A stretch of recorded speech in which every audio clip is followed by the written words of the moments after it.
Tell me the truth. How long have you been planning to trap me with another man's child? I swear, I have never even touched another man. Then why are you pregnant? The question hung in the air like a death sentence.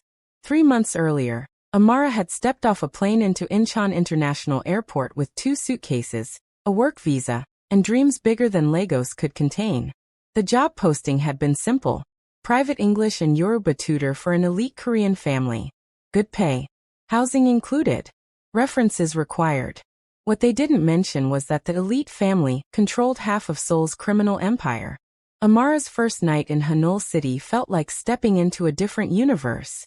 The recruiter, a thin woman with perfect posture named Ms. Park, had driven her through rain-slick streets to a compound that looked more like a fortress than a home. Guards at every gate. Cameras hidden in ornamental trees.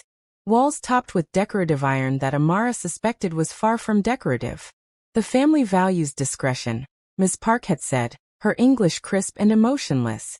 You will tutor the madam's nephews in English and Yoruba. You will not ask questions about family business. You will not discuss what you see or hear. Are we clear? Amara had nodded, ignoring the warning bells in her head. She needed this job. Her younger brother Chitty's university fees were due in 2 months, and her mother's medical bills kept piling up. She couldn't afford pride or fear. The compound's main house was stunning. Traditional Korean architecture blended with modern luxury. Amara was shown to a small but elegant room in the staff quarters, then told to prepare for dinner with the family. Family dinner? Amara had asked. The madam insists on meeting all new employees personally. That dinner was where she first saw him. Kang Joon-Seo entered the dining room like a storm, tall, sharp-featured, wearing a black suit that probably cost more than Amara's yearly salary. His hair was styled back, revealing a face that belonged in magazines, except for the scar cutting through his left eyebrow. His presence sucked the oxygen from the room. Everyone bowed. Amara, confused, followed suit a second too late. His eyes found her immediately. Dark, assessing, cold. The new tutor, Madam Choi Hae-rin, announced from the head of the table. She was a woman in her 60s, beautiful in a way that spoke of money and power, wearing traditional hanbok in deep crimson. Miss Bassey from Nigeria. She comes highly recommended. Does she? Joon-Seo's voice was smooth, almost bored. He took his seat directly across from Amara. And what makes a Nigerian woman qualified to teach my family? The insult was subtle but unmistakable. Amara felt heat rise in her chest. I speak 5 languages fluently, including Korean, which I studied for 3 years. I have a master's degree in linguistics from University of Lagos, and I've taught diplomatic families across 3 continents. She met his gaze directly. But if you're asking what makes me qualified to teach people who measure worth by arrogance rather than ability, I'm still figuring that out. Silence crashed over the table. Someone gasped. One of the nephews looked like he might faint. Madam Choi's chopsticks paused halfway to her mouth. Joon-Seo leaned back in his chair, a dangerous smile playing at his lips. Bold. For someone who needs this job. Respect goes both ways, Amara replied, her heart hammering. Even in Korea. His smile vanished. You know nothing about Korea. About this family. About what respect actually costs here. The rest of dinner passed in tense silence. Amara barely tasted the expensive food on her plate. She'd just verbally sparred with someone who, she was beginning to realize, was far more dangerous than a simple heir to wealth. After dinner, as staff cleared plates, Joon-Seo stood and buttoned his suit jacket. His eyes found Amara one last time. Welcome to the Kang family, Miss Bassey. I hope you survive it. 2 weeks later, Amara had settled into a routine. She taught the nephews, teenage boys more interested in video games than verb conjugation, in the mornings. Afternoons were hers to explore the neighborhood, always with a driver who she suspected was also a guard. Evenings meant staying in her room, away from the mysterious meetings that happened in the main house after dark. She saw Joon-Seo rarely. When she did, he ignored her completely, which somehow felt worse than his initial hostility. Then came the gala. You will attend, Miss Park informed her one afternoon. The madam requires all house staff present at tonight's charity event. You will wear this. She handed Amara a garment bag containing a dress that probably cost more than her mother's house. Deep blue silk that caught the light like water. Why do I need to attend a charity event? Amara asked. Miss Park's expression was unreadable. The madam has her reasons. The gala was held at the Grand Josian Hotel, a glittering palace of wealth and power. Amara felt completely out of place among Seoul's elite. Politicians, businessmen, celebrities, and others she suspected had far darker occupations. She stayed near the edges, sipping champagne she couldn't taste, watching. That's when she heard them.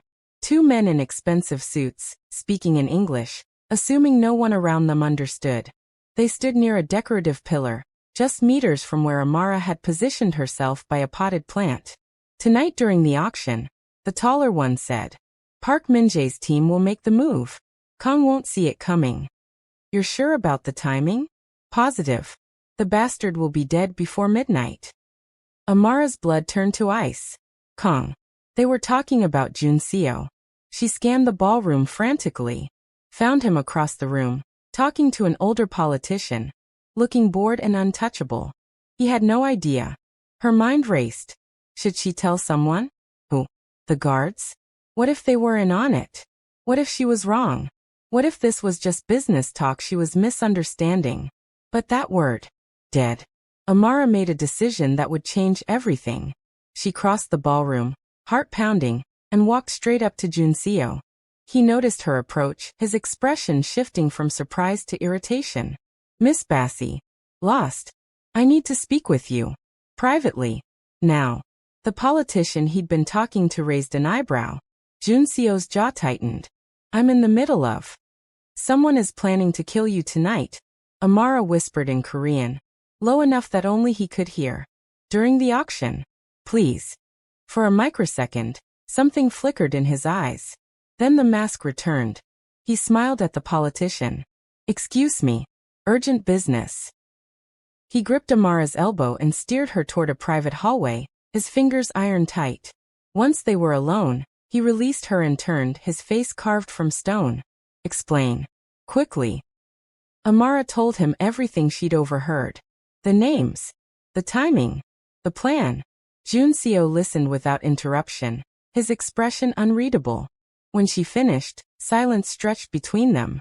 You expect me to believe, he said slowly, that someone would discuss an assassination plot in English at a public event, loudly enough for a tutor to overhear? I know how it sounds. It sounds like someone trying to get attention. His voice was ice. Or someone working for my enemies, feeding me false information to make me paranoid. Amara felt like she'd been slapped. I'm trying to save your life. No one asked you to. He straightened his cufflinks. Return to the gala, Miss Bassey. And next time you want my attention, try less dramatic methods. He walked away, leaving her shaking with anger and fear. The auction began 30 minutes later. Amara couldn't focus on the expensive art being sold. She kept watching Joon-Seo, who sat in the front row looking completely relaxed, occasionally raising his paddle to bid absurd amounts of money on paintings he probably wouldn't even hang. Then it happened. The lights went out. Screams erupted. In the darkness, Amara heard glass shattering, bodies hitting the floor, the unmistakable sound of gunfire. Emergency lights flickered on, bathing everything in red. Chaos. People running, security shouting, more gunshots. Amara saw him then, Joon-Seo on the ground, 3 men in black surrounding him. He was fighting, moving with brutal efficiency, but he was outnumbered. She didn't think. Just acted. Amara grabbed a champagne bottle from a fallen table and ran toward them. One of the attackers turned, saw her coming, raised his gun. Joon-Seo moved faster than should be possible. He spun, disarmed the man, used him as a shield against his own partners. 3 seconds later, all 3 attackers were on the ground, unconscious or worse. Joon-Seo stood in the red emergency lighting, breathing hard, blood on his knuckles. His eyes found Amara, still clutching her champagne bottle like a weapon. The silence between them was deafening. You were right, he said quietly. Before Amara could respond, his security team swarmed in, surrounding them, ushering them toward a private exit. She was pushed into the back of an armored car with Joon-Seo, and they sped into the night. Inside the car, he stared at her. Who are you really? A tutor from Lagos who apparently has better hearing than your entire security team. Amara shot back, adrenaline making her reckless. The corner of his mouth twitched. Almost a smile. You could have been killed. So could you. I'm used to it. He leaned forward, intense. You're not. You shouldn't have gotten involved. Well, I did. Something shifted in his expression. You saved my life tonight, Amara Bassey. It was the first time he'd used her first name. In my world, he continued, voice low. That creates a debt. And I always pay my debts. The next morning, everything changed. Amara woke to find Ms. Park at her door with a new contract. You've been reassigned, she said. No longer a tutor. You will now serve as Mr. Kang's personal assistant. I don't know anything about being an assistant to. You will learn. Ms. Park's expression was ice. The madam has approved it. Mr. Kang requested it personally. This is not optional. Working as Joon-Seo's assistant meant entering his world completely. She sat in on meetings where men discussed things that made her skin crawl. She organized schedules that included both legitimate business deals and activities. She tried not to think about too hard. She saw the empire he controlled, the clubs, the politicians in his pocket, the fear his name commanded. But she also saw him. The way he visited a children's hospital every Tuesday, never letting media photograph it. How he personally handled complaints from business owners in territories his family controlled, making sure they were treated fairly. The exhaustion in his eyes when he thought no one was looking. He was ruthless, dangerous, sometimes cruel. But he wasn't just a monster. One night, working late in his office, Amara finally asked the question that had been burning in her mind. Why did you really want me as your assistant? Joon-Seo didn't look up from the contract he was reading. You're competent. You learn quickly. You're not intimidated easily. There are 100 people who fit that description. He set down his pen, looked at her directly. You're the only person in 3 years who tried to save my life expecting nothing in return. The honesty in his voice stole her breath. Everyone wants something from me, Amara. Power. Money. Protection. You just wanted me not to die. He smiled, but it was sad. That's rare in my world. Maybe you're in the wrong world. Maybe. He stood, walked to the window overlooking the city. But it's the only world I've ever known. Amara joined him at the window. Seoul glittered below them like a circuit board of light. My mother died giving birth to me, Joon-Seo said quietly. My father raised me to be a weapon, to take over the syndicate, to never show weakness, never trust anyone, never love anything more than power. He was quiet for a moment. I've been very good at it. That sounds lonely. He glanced at her, something vulnerable in his eyes. It is. They stood there in silence, the city spreading out beneath them, and Amara felt something dangerous blooming in her chest. 2 months into her new position, the threats began. A car followed her home. Someone left a dead rat at her door with a note in Korean. Whores who sleep with Kang don't live long. She hadn't slept with him, hadn't even touched him. But perception was reality in this world. Joon-Seo's response was immediate and public. He called a meeting of all the syndicate families. A gathering that happened maybe twice a year. Amara wasn't supposed to attend, but he insisted she stand beside him. The room was full of dangerous men, and a few equally dangerous women. Power radiated from every corner. Joon-Seo stood at the head of the table, Amara at his right hand. Amara Bassey is under my protection, he announced, his voice carrying absolute authority. Anyone who harms her, threatens her, or even looks at her wrong will answer to me personally. Spread the word. The room erupted in murmurs. Protection in their language meant ownership. It meant she belonged to him. Amara felt every eye in the room assess her, judge her, hate her. When the meeting ended, Madame Choi requested a private word. Joon-Seo left them alone in a sitting room decorated in traditional style. The slap came without warning. Amara's head snapped to the side, her cheek burning. You think my son will ruin his bloodline for you? Madame Choi's voice was venomous. A Nigerian woman with no family, no connections, no value beyond whatever exotic appeal you've used to manipulate him? Amara touched her stinging cheek, fighting tears of rage. I haven't manipulated anyone. You're a distraction. A liability. And when you become too much trouble, he will dispose of you like everything else that's outlived its usefulness. The older woman's smile was cruel. Men like my son don't love, Miss Bassey. They consume. And when they're done, nothing remains. That night, Amara tried to resign. She typed the letter 3 times, deleting it, rewriting it, trying to find words that didn't sound like cowardice. She was printing the final version when Joon-Seo entered her office. It was past midnight. She thought she was alone. What's this? He picked up the letter before she could stop him. His expression darkened as he read. No. You can't just say no. I can and I am. He ripped the letter in half. You don't get to walk away from me. This isn't about you. Amara's voice cracked. Your mother slapped me today. Someone put a dead animal at my door. I'm receiving death threats because of a protection I never asked for. And you think leaving will make you safer? He moved closer, and she could smell his cologne, feel his heat. The moment you step out from under my protection, you become fair game. Every enemy I have will see you as a weakness to exploit. So I'm trapped. You're protected. His voice softened. There's a difference. Is there? Amara looked up at him, exhausted. Because from where I'm standing, it feels exactly the same. Something in his expression cracked. What do you want me to do, Amara? Let you go back to Lagos where I can't keep you safe? Where I can't? He stopped himself. Can't what? Can't see you. The admission seemed torn from him. I've become accustomed to having you near. Her heart stuttered.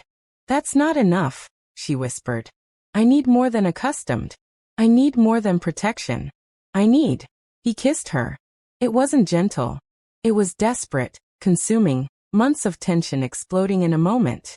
His hands cupped her face like she was precious, like she might disappear, and Amara kissed him back with everything she'd been trying to suppress. When they finally broke apart, both breathing hard, Joon-Seo rested his forehead against hers. I can't give you normal, he said roughly. I can't give you safe. But I can give you everything else. If you'll stay. Amara knew it was a mistake. Knew she should run. But she stayed. The proposal came a month later, delivered like a business transaction. To stop political rumors and protect the syndicate's legitimacy, we should marry, Joon-Seo said over breakfast, as casually as discussing the weather. It's strategic. Nothing more. Amara stared at him.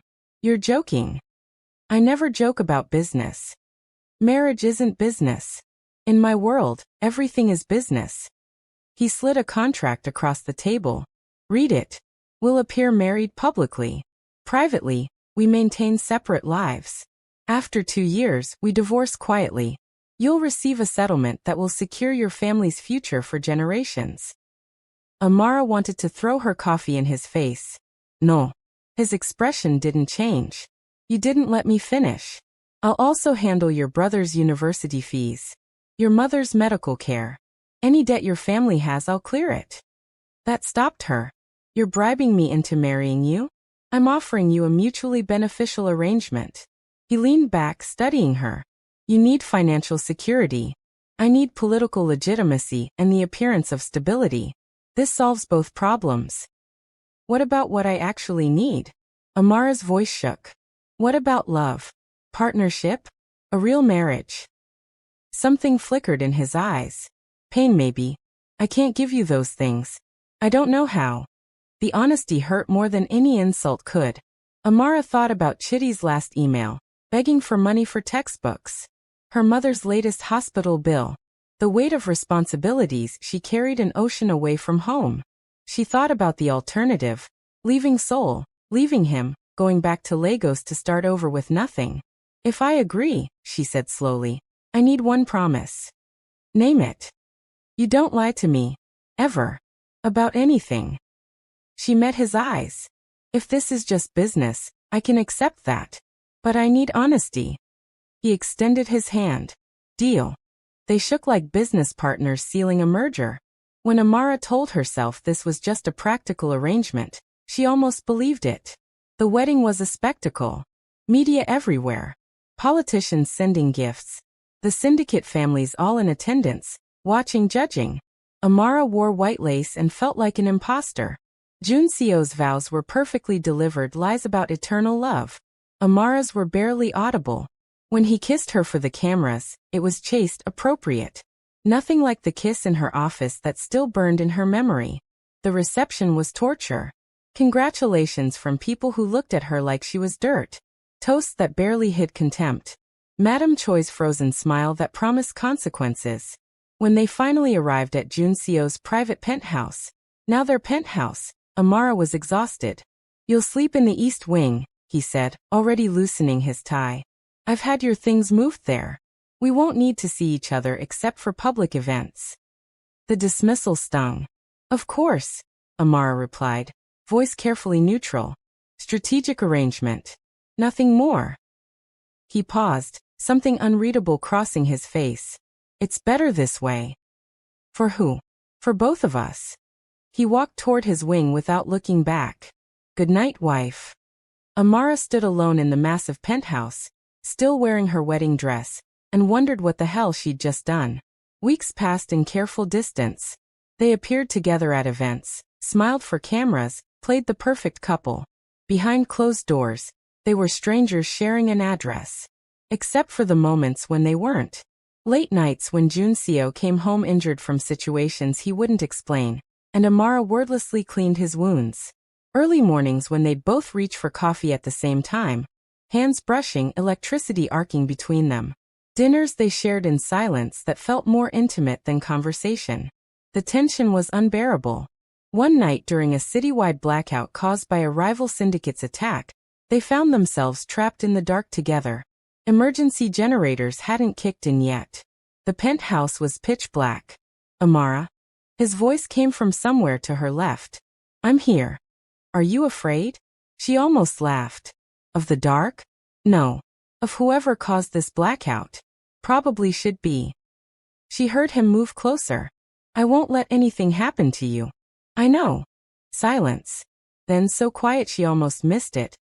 "I think about that kiss." Amara's breath caught. "Which one?" "You know which one." Closer now. She could feel his presence in the dark. "Every day. Every night. I think about it and I can't," he stopped. "Can't what?" "Can't remember why I'm supposed to stay away from you." Her heart was thunder. "Joon-Seo. Tell me to leave, Amara. Tell me to go back to my wing and maintain our arrangement." She should. She absolutely should. "I can't." He kissed her like he was drowning and she was air.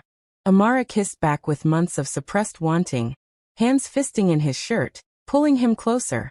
They stumbled backward, colliding with furniture, not caring, not stopping. "This is a mistake," he breathed against her mouth. "Probably. It will complicate everything." "I don't care." Later, she wouldn't remember who started removing clothes first. Wouldn't remember navigating to the bedroom in complete darkness.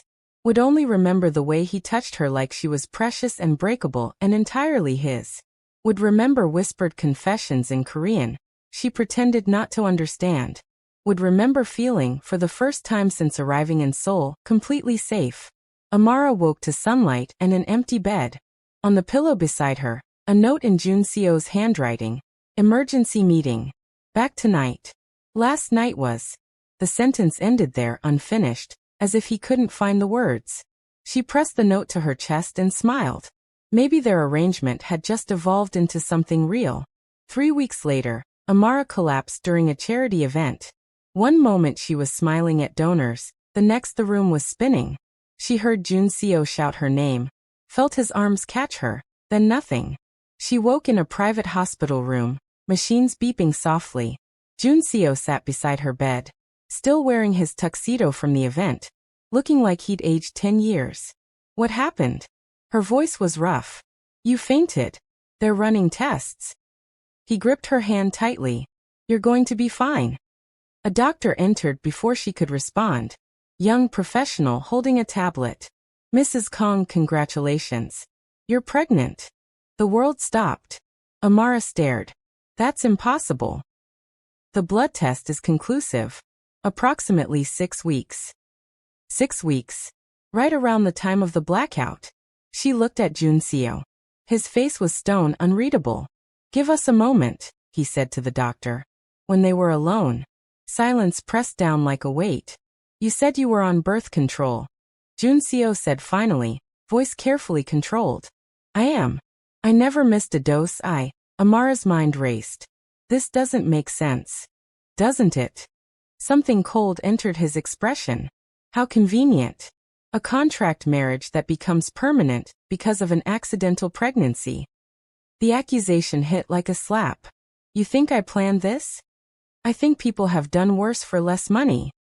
Amara felt something break inside her chest. Get out. Amara. Get the hell out. She was shaking, tears streaming.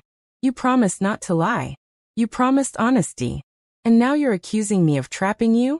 Of using a baby as some kind of scheme? He stood, expression shuddered. I need to think. Then think somewhere else. He left without another word. The next days were nightmare. Joon-Seo avoided her completely. Madame Choi visited once, her expression triumphant and cruel. Pregnancy won't save you, she said. If anything, it sealed your fate. Amara spent hours researching obsessively. How could birth control fail? Had she been sick? Missed a dose? The timing felt wrong somehow, but she couldn't pinpoint why. Then Park Min-jae appeared at the penthouse. He was younger than she'd expected for a rival syndicate leader. Handsome in a snake-like way. His smile was practiced charm. Mrs. Kang, may I have a word? How did you get in here? I have friends everywhere. He sat without invitation. I wanted to discuss your husband. I have nothing to say to you. Not even about the night you were drugged? Amara froze. What? The charity event. 3 weeks before your blackout encounter. You don't remember it, do you? His smile widened. The drink someone slipped you. How Joon-Seo found you unconscious. How he stayed beside you all night, so protective. Her blood turned cold. She did remember feeling strange that night. Remembered waking with gaps in her memory. But she'd attributed it to exhaustion. What are you saying? I'm saying you should ask to see the security footage from that night. Park Min-jae stood. Oh wait. You can't. It's mysteriously missing. Just like the medical records from your exam the next day. Get out. You're a pawn, Mrs. Kang. In a game much bigger than your little love story. He headed for the door, paused. When you figure out the truth, come find me. I might be willing to help. After he left, Amara sat in the silence, mind spinning. Security footage. Medical records. Drugged. Something was very wrong. She hacked into Joon-Seo's computer that night. Guilt gnawed at her, but she needed answers. The files were buried deep, encrypted. But Amara had learned a lot working as his assistant. She found the folder marked Bassey Medical, and her hands shook as she opened it. Lab reports. Doctor's notes. And then buried at the bottom, a file that made her stomach drop. Genetic sample extraction. Viable for IVF procedure. The date was from 3 months ago. Right after the night she'd been drugged. Amara read the clinical language detailing how genetic material had been collected from both her and Joon-Seo during medical procedures neither had consented to. How it had been stored. How it could be used. She was going to be sick. Someone had orchestrated this. Taken their DNA. Created this pregnancy in a laboratory, while she was unconscious. The baby she was carrying was theirs genetically. But the conception had been a violation. Before she could process this horror, armed men burst into the penthouse. Amara barely had time to scream before a bag was pulled over her head. She woke in a warehouse, hands zip-tied, head throbbing. Park Min-jae sat across from her, looking far less charming now. Welcome back. What do you want? Originally? To destabilize the Kang syndicate by proving their heir married a whore carrying another man's child. He lit a cigarette. But you had to be complicated. Had to actually be faithful to that bastard. So you created a different scandal. I created a biological bomb. His smile was vicious. A pregnancy that will tear apart his family when they discover how it happened. when they learned that their precious bloodline was manipulated, controlled, violated. The Kangs will destroy themselves from within. Joon-Seo will kill you. Joon-Seo is already on his way. And when he gets here, he's going to watch you die. Terror gripped her. Why? Because I want him to know what it feels like to lose everything. Gunfire erupted outside. Min-jae cursed, pulled a gun. He's early. The warehouse doors exploded inward. Joon-Seo stood in the smoke and debris, covered in blood that probably wasn't his, holding a gun in each hand. He looked like a vengeful god. Let her go, Min-jae. Or what? You'll kill me. Min-jae grabbed Amara, pressed his gun to her temple. Take one more step and she's dead.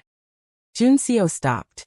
For the first time since she'd known him, Amara saw raw fear in his eyes. This is about me, he said, voice steady despite everything. Let her go. Take me instead. How noble. How pathetic. Min-jae cocked the gun.